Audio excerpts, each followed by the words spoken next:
Michael, Hello. how you doing, man? Yeah, I'm good, man. I'm good. How you?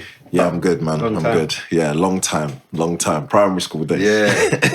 And then I bumped into you once a few years ago. Yeah. You know, we're in primary school together. Yeah, man. No he was way. a year younger than me. No, primary school. No, secondary. Remember, Compton. No, I went Cross College. We were in primary school together. It was primary school, yeah. I was in your sister's year. Yes. Yeah. Okay. That's long time. So, bro, who are you and what do you do? All right. What I do is, in the simplest form, I help people to manage stress levels in an effective way so that they can achieve what they want. And whatever that means to them, that's what I do. I would define if I'm talking about like a role or what I do within an organization or to help people, I'll say I'm a well-being consultant. Okay. But that's such a broad title, but effectively I help people get from where they are to where they want to be in terms of just managing the pressures and strains of life. Yeah. How did you know that you could do that? So then we need to talk about the story then. Yeah, the story. So my own personal journey, like how I started off is I had something called, well, it's self-diagnosed, but I know that I definitely had it, but I had something called stress-induced vomiting. Okay. Like from as young as I can remember, stressful situations used to make me physically sick. Yeah. So I was like, all right, what's going on here? Why can me and another individual go through exactly the same thing? And my body has a totally different response to them.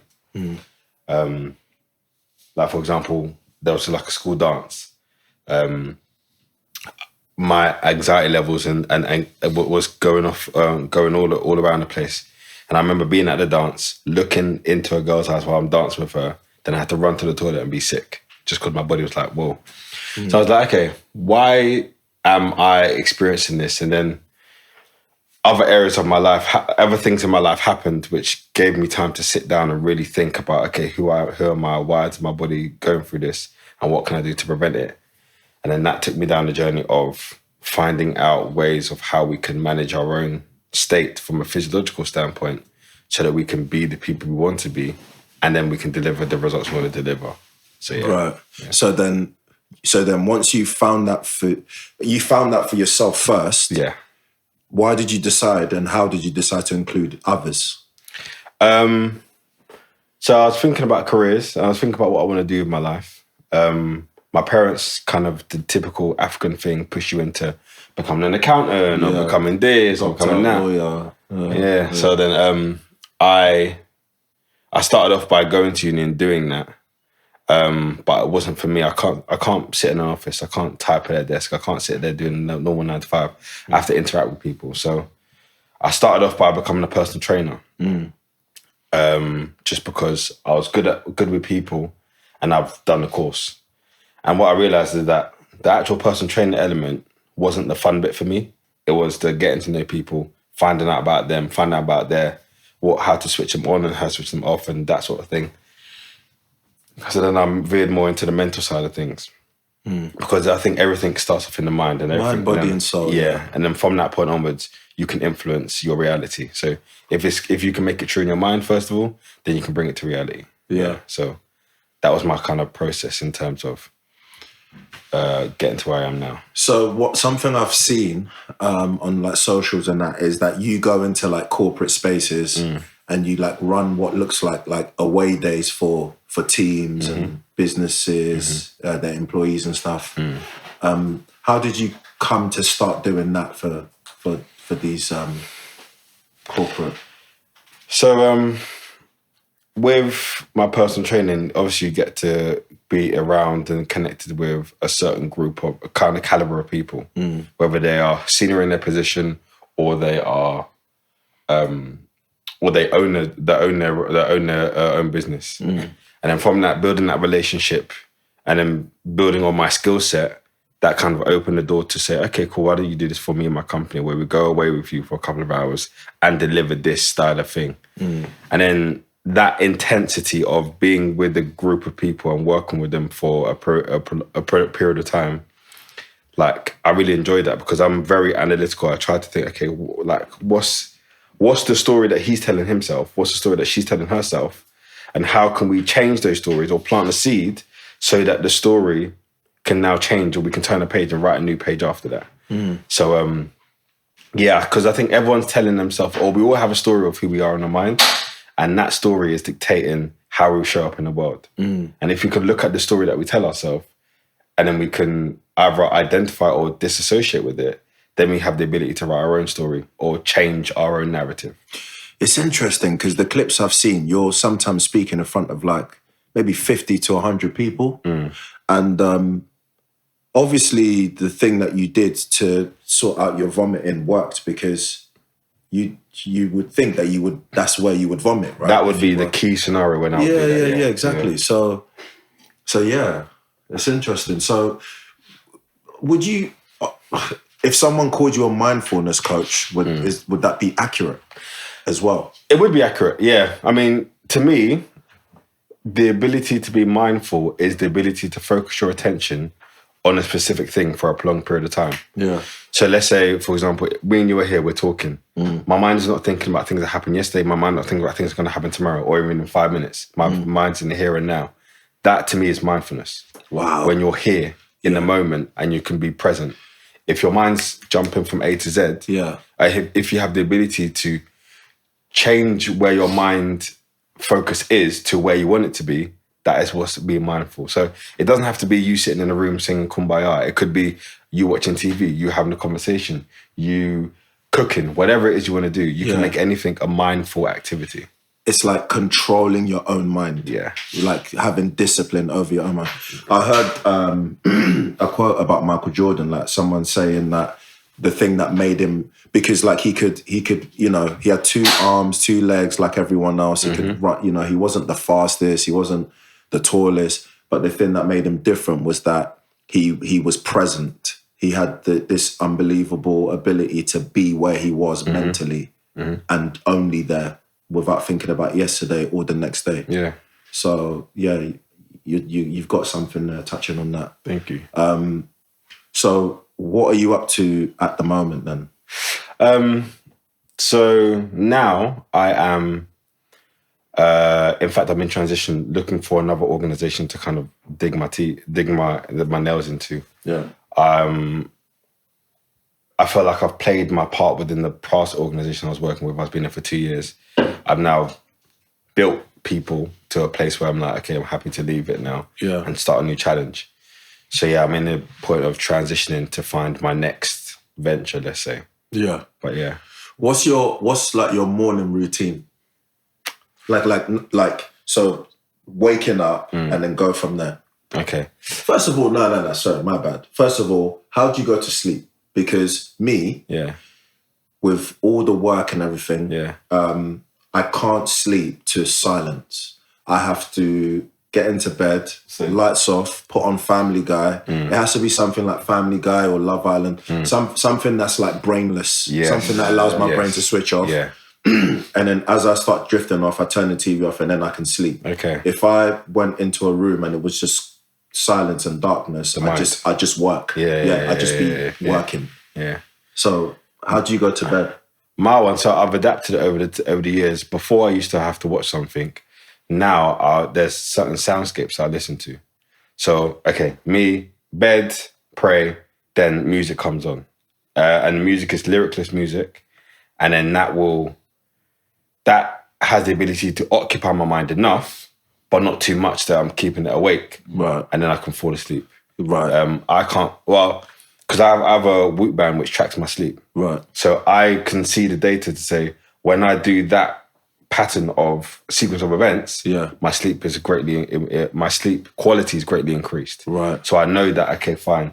These steps equal good sleep for me. Yeah. So yeah. On average, how many hours a night do you sleep? Yeah, because I got kids, it's a bit different. So you got kids? Oh, Wow. Oh, you don't know. You don't know me, though. Wow. Yeah, How I got many? 3. Wow. I got 3. Yeah. Oh my God, bro. I got an 8-year-old. Thank you, man. I'm late, but congrats. I'm probably late. Go on. How old? I got 8-year-old and I got twins that are 5. Wow. Yeah. So I got. Thank God. We thank God, kids. man. I got kids. Jeez. Yeah, but they don't stay with me. They stay with their mums. But that's another situation in itself. Okay. But yeah, like when I've got them, like they still very much want to come into my room, come into daddy's bed, sleep, and then when they wake, they're all up at 6:30. Yeah. So then from that point onwards. But I mean, if it's a night when I'm by myself and I can chill, then maybe like between 6 and 8 hours. Yeah. I average 6 hours a night. Yeah. If not, then I can get 4. Yeah. I can get 4, and like I'm a bit grouchy, but I can survive on 4 for a couple of nights, but then I need a good night's sleep after that. Can we touch on family? Yeah, you can touch it. Yeah, anything. Okay. So how did you meet your do I call her your baby mum? Is that mother of my child? Mother of your child. Yeah, I got How did you meet? How did I meet? So okay, you don't know anything previously? Do you know I went in prison? No. Okay. Oh no, I do. Oh Okay. wow. Yeah, I do. Okay. I remember now. Now I remember. Okay. Yeah, same. Okay, cool. Yeah, cool. Did you know that? No. Oh, okay. No. Yeah. Okay, I cool. do remember now. Yeah, I do remember now that you say that. Yeah. Yeah. So okay, I'll go back because it was all part of the story. So like, 2010, got arrested, sentenced to 7 years. Are you allowed to say what for? Robbery, burglary, and like full stuff. Yeah. Okay. Trying to get this money. Yeah. Just typical, like, you go, you see people, you see the lifestyle, like, okay, I want to live that. What do you do? They say what they do. I go try to do it as well. I do it for a little bit, make some change, have a bit of a lifestyle. Yeah. Police catch me, they, boom, you're going in jail. So got a 7-year sentence, came out. So this got 7 years, got due to 3.5. So I did 3.5 inside. Then I came out and like, I feel like I didn't have a good mechanism of what a relationship is. Right. Prior to me being inside, the relationship was very toxic. Yeah. I love you, I hate you. I love you, I hate you, fine. Yeah. And then when you come out, it's like you've missed formative years of your life. Yeah. So what does a relationship now look like? Yeah. Is it like what it was in 2010 or now is the new 24, 25? How old were you when you went in? 19. 19. Oh, wow, same. 19. Is it?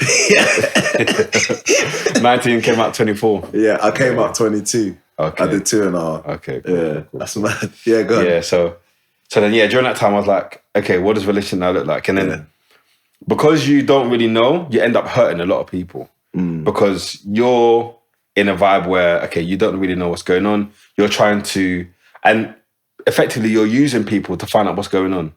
And that's not fair on people. So like, I did hurt a lot of people doing what I was like trying to figure out who I was. Mm-hmm. Then I met my first mother of my child, and she was perfect. I define as she was an individual who showed me what it should be between a man and a woman. Right. In terms of how she's so nurturing, how she's this, how she's that. But then me, with my mindset, it was, I don't know whether this is genuine because especially when you go inside and you hear stories of this girl did this to this guy and then this and this. And then you're like, I don't trust no girl. So and especially if you're coming across as too perfect, I'm like, nah, there's something about you. I don't trust this. Yeah. So then you end up like sabotaging situations, thinking that like she's not perfect anyway. So you're just like, all right, cool, I'm just gonna do what I want to do anyway. Right. Don't know if that makes sense, but that's how it was. Mm. And then she got pregnant. Okay. Where does this go? Let me just ask right now. Go where you want to go, man. Go. Because like we'll talk about relationships. Like, so my first the mother of my child was pregnant. Sorry, to cut you. Do you mean where is it going to be shown? Yeah. Bro, I've got like 5 subscribers on YouTube. No one's going to see it. Okay. That's cool, man. It's just my project, man. Okay, just for me. Cool. Yeah. No, I don't even mind anyway, but it's more so in terms of like them, but they're cool. But So I was with my first mother of a child. She got pregnant. During that time, I saw who was not at the time the second mother of my twins. Yeah. And then I tried to do the plating for both of them. Yeah. Got caught, and then hurt the first mother of my child. Yeah. Me and her separated. Got with the second. Yeah. And then dancing in between, even when the baby was born. They black girls? Yeah. Okay, from Ghana too? One half Ghanaian, half Caribbean. Second one half Nigerian, half Caribbean. Okay. So yeah, I was dancing in between the two, like just being mad selfish with it. Yeah.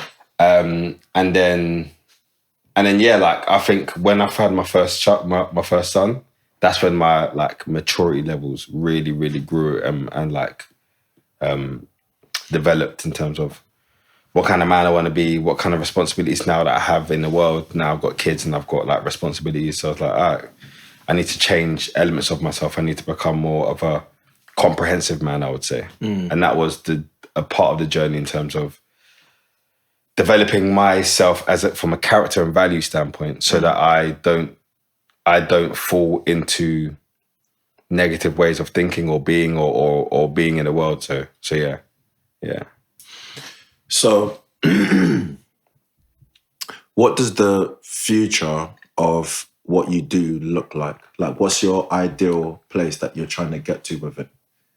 So, what I envision myself in the future doing is I was working with a company for a period of 6 months to a year, each company. And each company gets a certain level, amount of retreats or time away or workshops or well-being days where we go out of the working environment. We enter into a place of balance, of calm, of restoration. Then there's an element of education and restoration there. And then we go back into work environment. So you're taking people out on an ad hoc basis to make sure that they are well mentally, physically, emotionally, so that they can perform at a high level doing what they're doing. And do that for a period of 12 months. And then just keep moving from company to company every 12 months and keep refreshing the more people I talk to, the more I learn, the better I get. So it's let me set you a challenge. There's a group, a business of ticket inspectors, parking ticket inspectors, yeah? We all know these are some of the most evil people on earth, yeah? So these guys go on an away day. How do you deal with them? Like, how do you tell them, yeah, your job is good and keep up the good work? Everyone's got a story, right? Everyone has a story in their mind. There's a reason why they do what they do. There's a reason why they are how they are. Yeah, because they're evil. Or something's happened in their life. I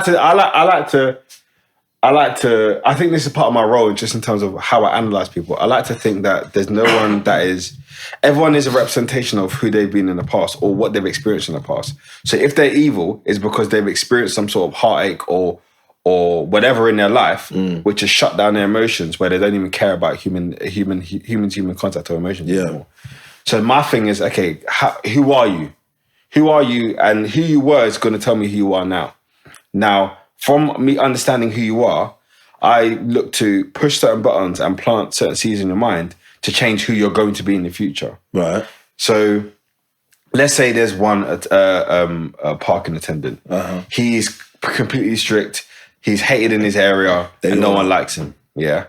Then you find out with him that he grew up in a single parent household where he wasn't shown any love or he wasn't shown any attention. And then now he feels like he gets a certain level of attention because he is a figure of, let's say, hate for individuals. Right. But still that serves a human need of his to be seen and to be seen and to be noticed. Yeah. So what he's looking for is to be seen and to be noticed, not to be an arsehole. If you could be seen and noticed in another way, then I'm sure he would. So now my role is, okay, fine. How can I help him to be seen and noticed in other ways so that it's not translated in his work so much and it's translated somewhere else? You think not to be an asshole. Yeah. I don't know about that. Yeah. Bro. No, I don't know. Sorry. I think in every company, in every kind of person I speak to, I have to believe that there's good in people. There is good in people. Yeah. There is good in people, yeah. And so from that standpoint, I try to bring out that good. Okay. So because otherwise, if I went into a role and I said, okay, this person's an arsehole, they're never going to change. This person, I won't be good at my job. But okay, that parking attendant, he's now been to one of your retreats, workshops, everything, goes back to work and continues to give tickets and be an arsehole and have no empathy, no like bit of give any leeway, nothing, no reasoning. But then there's a seed that's been planted. It might take long to grow. Okay. But a seed's been planted. I hear you. Yeah. I hear you. And if I can plant a seed, then whether it takes 3 years or 3 months, the seed will eventually germinate and grow into a flower. And when that flower comes into play, a new person's going to come about. Okay. Because if you think about it, like, what changed me was a moment. What changed you was a moment. So what changed me from going into doing crime to not doing crime was 1 second. Yeah. Now, it took time for me to kind of develop and to get to a space where, okay, now this is my personal character. Yeah. But a moment just kicked it off. And I try to create moments in individuals so they can change their life. Yeah. Yeah. Are we allowed to talk about your dating life? Yes. Are you seeing someone? Yes. Are you seeing multiple people? But no, wait, don't answer that. Wait, listen. Catch out. Listen. I think you're seeing multiple people, but you're saying yes to seeing someone so that those people think it's them. No. Okay. No. I'm actually seeing one person. Okay. My mind doesn't It's like. telling you I don't like yes, stress. but your body's telling you no, or the other way around. I don't like stress, to be honest, yeah. And I've dated multiple girls. I've seen multiple girls. The more girls that's on my radar, the more they want from me. The more they want from me, the less I can give them because, like, I've got kids, I've got responsibilities, I've got things going on. Yeah. So, like, I like to keep my life as simple as possible. Yeah. And I've done the whole, like, okay, cool, date 3 girls, or I've done the whole, like, go on holiday for a weekend and find tutu and then do tutu. But like, so that really is not. That's not like a... You got it out of your system. Yeah. Yeah. It's not a thing where I'm like running for. Yeah. Are you dating? Yeah. Okay. These PC answers that we're given. Yeah. Seeing someone. Yeah. So you're allowed to ask me questions. How do you find it? How do you find dating in this day and age? He loves it, man. Are you still having fun with it? Oh, God. I have trust issues. All right, Just cool. like, just like from the how same you have place. trust issues, I have From the trust same place. issues. Obviously, my trust issues probably started like with like growing up and like with the guys I grew up with. There was a lot of backstabbing and jealousy and things like that, which I was on the end of, unfortunately. And it's caused me to, if I can't trust even my own brothers in every way but blood, how can I trust A female. Yeah, how can I trust? It's not even just the fact that they're female, just anyone, So I have trust issues, so it makes it difficult for me to fully give myself to a person. It's not impossible. It has happened before, once in my life before, twice. But am I enjoying it? I don't really know how to answer that, man. I think Don't you think it just gets played out? Like, okay, it's fun. It's good. You go, you find someone new, they like you, there's a spark, But like, once I've done that 50 times, not saying I've done it 50 times, but once I've done it 50 times, the 51st time is going to be like, oh, okay, cool, I've done this before. That's how I feel about it. But aren't you doing it 50 times hoping that the first, by the time you get to like maybe the 21st time, you then start to hope this might be something, 21, 22, and so on. You start to do it for the right reasons, no? Yeah. I think I'm doing it for the right reasons. Okay. I'm doing it for the right, I'm trying to, but I'm self-aware. I know that I have trust issues. I know that it's going to take someone special or totally transparent for me to be able to begin to let those kind of guards down. Yeah. I don't know about you. No, it's exactly the same. Yeah. I've always said, in a weird way, I have to know my partner for at least 10 years so I can see them. Like, I don't want to... Listen, I need to know who you are. Yeah. I need to know how you respond in situations. I need to know how you've grown. But people change. Even within 10 years, someone could change 3 or 4 times. Yes, but I want to see your character. Okay. Because I don't think character changes. That doesn't change. Okay. Character doesn't change. To me, character doesn't change. What you go through in life and how you present in the world, fine. But your character is never going to change. And I need to know your character in order to fully trust you. And I just, yeah. Now, I've done some things with a couple of people. Yeah. But then I don't think I'm that recognizable. Yeah. I don't think like I'm that famous in terms of what I'm doing. But yeah. I don't know, maybe it's my algorithm or what, but to me, you're like it's like you're famous. Like you're all over LinkedIn and in this business, that business, doing this for these people. It's coming up all the time. Like, and it's like big things, big posters and that. So yeah, I'm trying. What did I want to ask you? I just had it in my mind. Oh yeah, so do you want more kids? Or do you think you're done?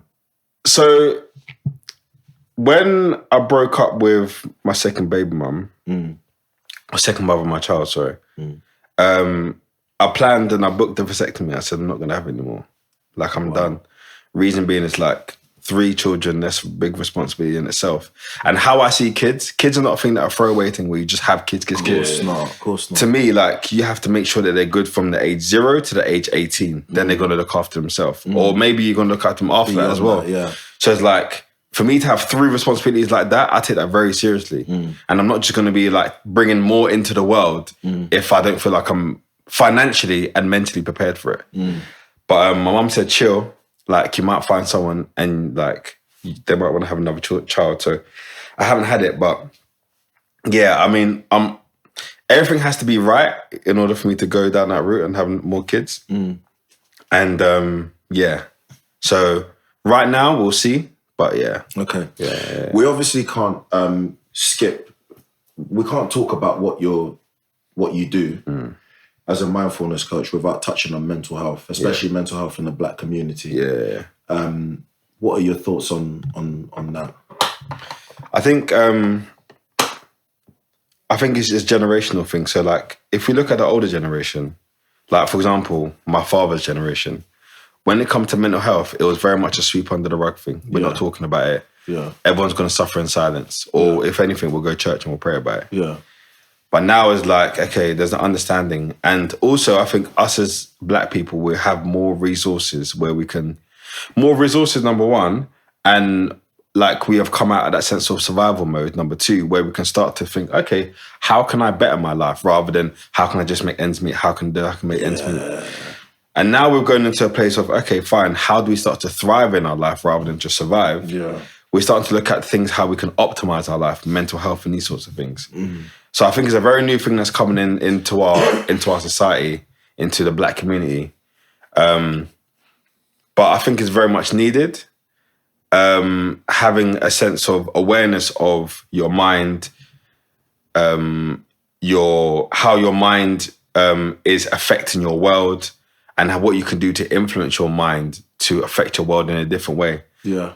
Whether that is therapy, whether that is coaching, whether it is meditation. Meditation. Yeah, I mean, I'm an advocate of meditation, but I don't tell everyone to meditate. Right. Because, like, for example, for you, you said when you go to bed, never meditate. Exactly. Never. I've tried. And that's because the mind's so busy. Yeah. So they have this saying, like, when the mind is busy, you need to go into your body. When the body's busy, you need to go into your mind. Wait. When the mind is busy, you have to go into your body. Wow. So for you, if you struggle to switch your mind off, you need to physically enter your body into a different space. So, like, I tell people to have cold showers or cold plunges.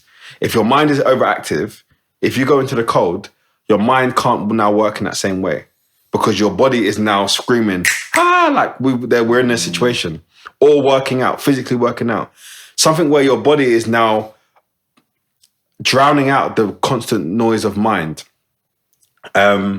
So like one of the protocols I use with people is, let's say for example with your mind, I would say if you can't go into the cold, I'll get you to do like a very short 10-minute workout where we are elevating your body's response to in elevating your body's stress response with movement and exercise. And then after that is about how can we now breathe to bring our body and state back down. Because once you come back down, you have the ability to direct your mind a lot easier. If I just said to you, okay, now lie down and meditate, because your mind is still going, it'll be impossible. But if I said, okay, fine, we're going to do this 10-minute workout, then we're going to breathe and relax after that, then we're going to meditate after that, you would have you have greater control over your mind because you have driven your energy from your mind into your body. Then your mind now can quiet down and then you can go back into your mind with greater influence, let's say. What are your thoughts on racism? Ooh. Yeah. In what context? Just like a black man living in the UK, living in London. Have you seen it? Have you experienced it?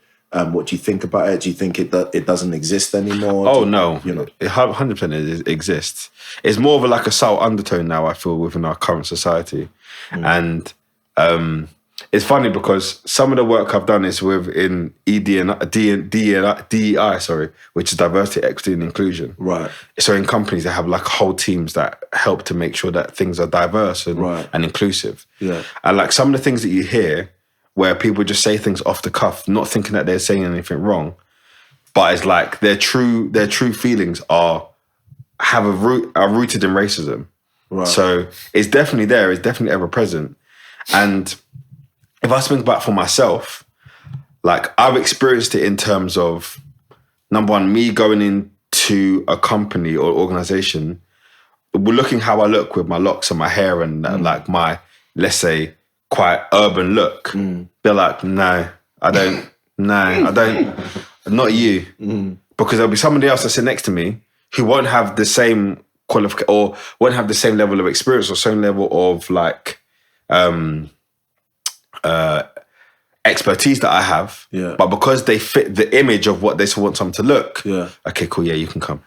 Yeah. But I think it's the game we play. Is to me, is how it is how the world is. I don't let none of these things stop me. Yeah. I'll push through with it. So the kind of, you know, like microaggressions and things like that, what we, you know, I don't care about those. I don't care about someone saying something, calling me something. I don't even think I care about the M word. Like, okay, you know, but the kind of racism I care about is when it's kind of the one you described, one that can hurt my pockets. Yes. One that can put a lid on my box. Like I want to come out and you have the power to say, no, this is as far as you can go.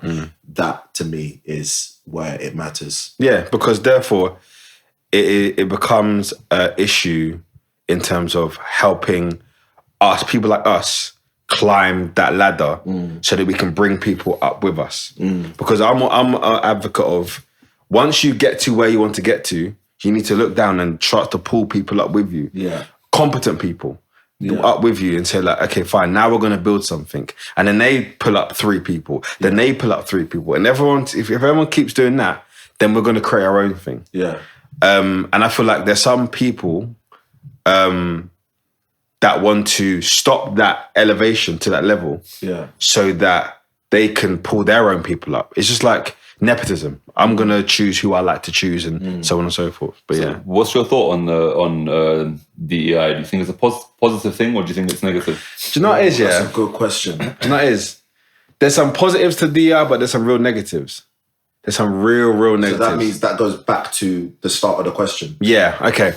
So with my experience of DEI, like there are some people who are negative Nancy's and just want to moan about everything. I'm not a moaner or complainer. I'm okay, this is the problem, what's the solution? Yeah. Like I'm very solution orientated. Yeah.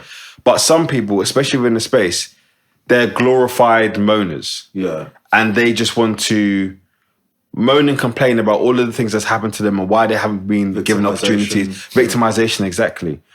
So then that is where I lose, that's what disconnect with certain elements of DEI. It's like, yes, we should bring people in, but number one, we have to bring competent people in. Thank you. It can't just be like, oh, because you're black, you come through. Yeah. No, because at the end of the day, we have commercial goals. And if we're not reaching these commercial goals because we're just hiring people because they're the skin color, I don't agree with that. Yeah. So competency is the key thing. Absolutely. And if there is an individual, two individuals, one black, one non-black, or one black, one white, and they're both competent at the role, I would veer towards the black person because I want to try to bring people from that background into a space where they can now influence their environment or their immediate circle or their tribe, let's say. Yeah. It's almost like you feel like the white one, they'll be fine. They'll be fine. This is their land. Yeah. Like, they'll find someone else. Yeah. They'll find something else. Someone will try to help them and they'll be fine. Exactly. And I don't know whether that's bad or not, but it just is what it is. That's how I feel. It just is what it is, yeah. If the white person for me was more competent than the black person, I'm taking the white person. Yes, of course. But if it's equal, like what you say, I'm looking to, because of how things are, I'm looking to promote the black person because here's an opportunity to do so. Yeah. Because we're the ones struggling. Exactly. You're going to be okay. Like, we know you're going to be okay. Yeah. You know what I mean? If we were in Nigeria, it would be different. Very different. You know, it would be different. Yeah. Like, I'd give you, a white guy, a chance because this black guy, he's got uncle there. Exactly. You know, who can find something. where you are. Right? Yeah. But in this country, and now what they're doing in America, DEI, they're now trying to dismantle DEI from government agencies. And the reason being is because we're coming away from the competency element and we're just going for the race and gender element, which I think is wrong. Terrible. Everything should be based upon competency to start off with. Yeah. If you can do the desired role at a good level, then you go through to the next stage.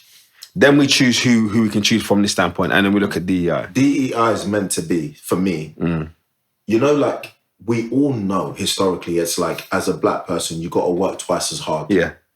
It's meant to be like unleashing the gates on that no longer being a thing. Yeah. Like, you were always good at this, but you didn't have the opportunity.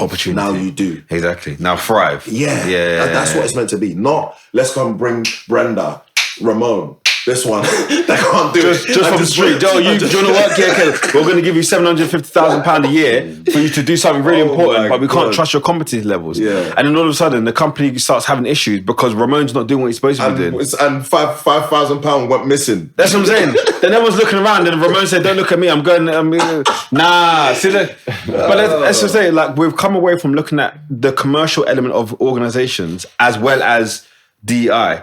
If it is commercially viable and if they are competent, then DEI works. Yeah. If they're not competent, then hire the person who is the best for the position. Yeah. That's how I see it. The reason why I asked this here is because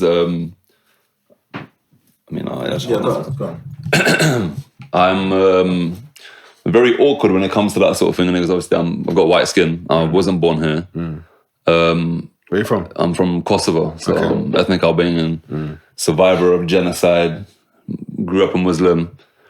I applied for a design role at a fashion online retail store. I won't name them because they don't deserve the clout. Fuck them. And No clout.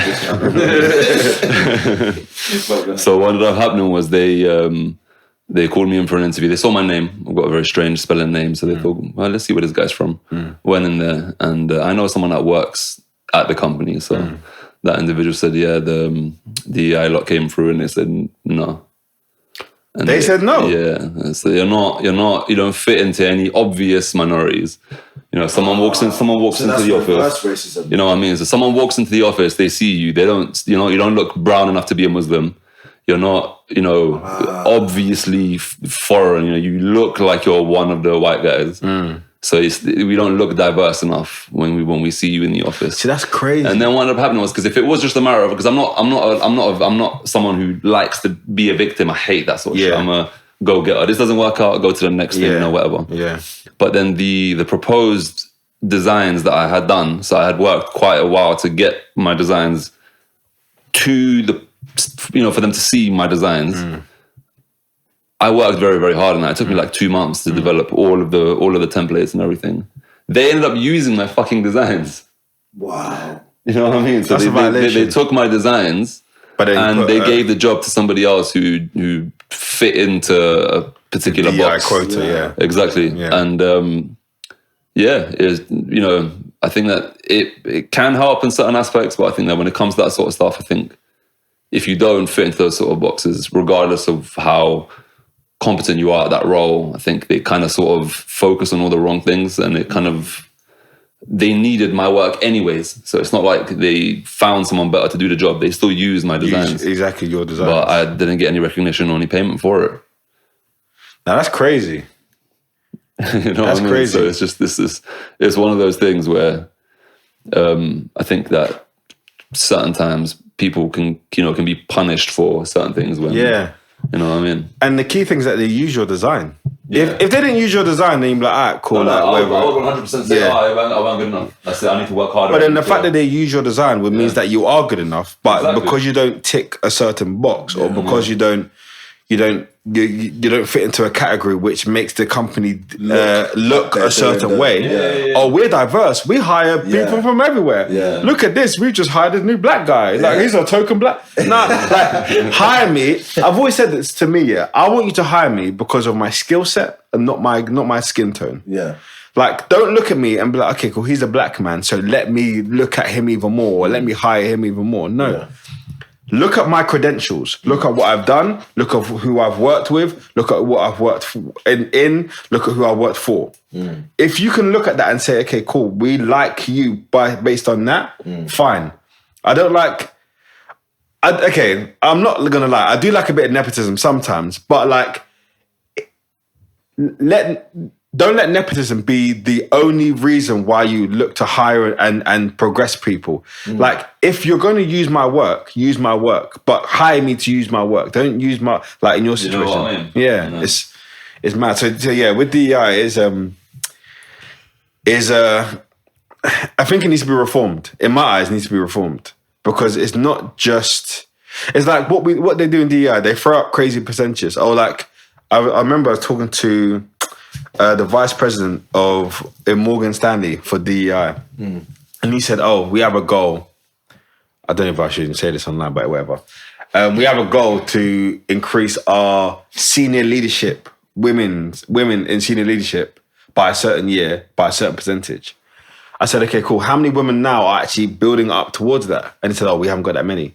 So how are you going to create that quota? Is either you're just going to hire people that are not ready to be hired, or you're going to start to look at people like, okay, you should be manager because we need you to be manager. And then they're going to force them and train them into become manager. Yeah. When there could be another person out there who would be a lot more competent, actually ready to manage and actually have the skill set to manage, the people skills to manage.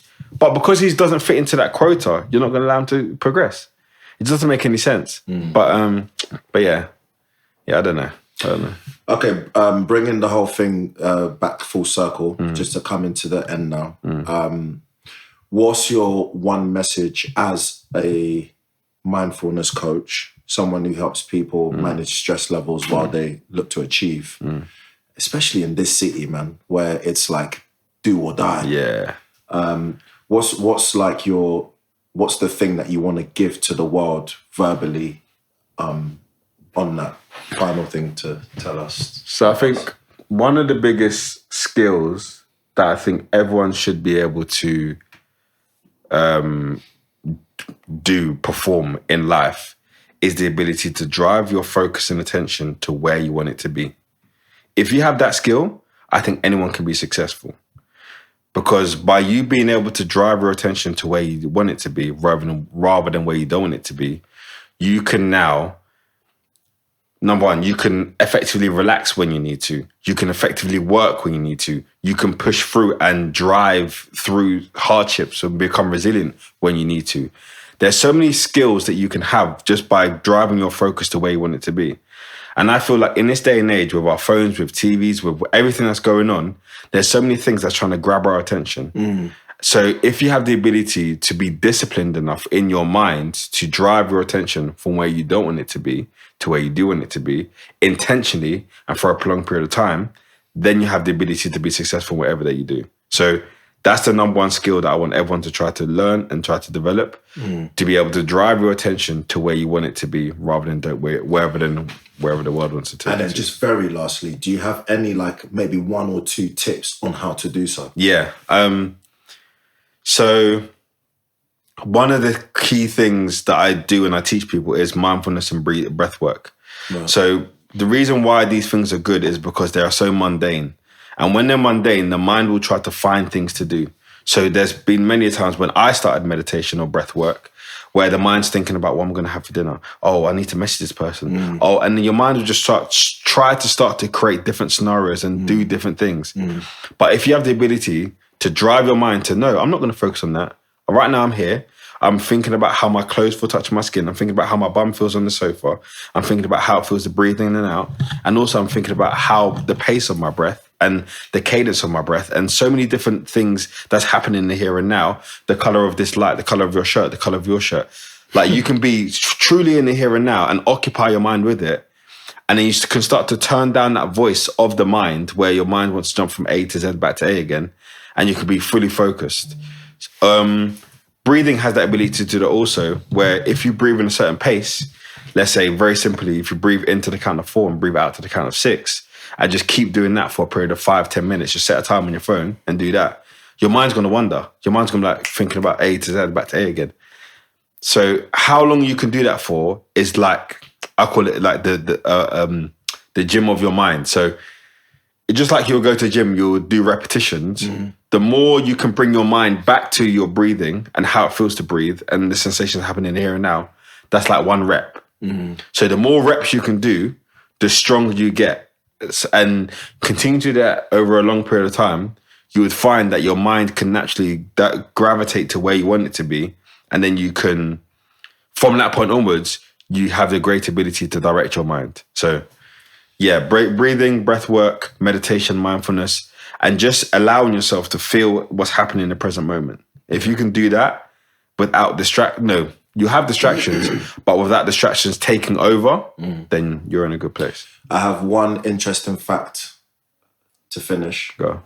The brain is the only organ that named itself. Michael, thank you for coming. Thank you very much. Thank you.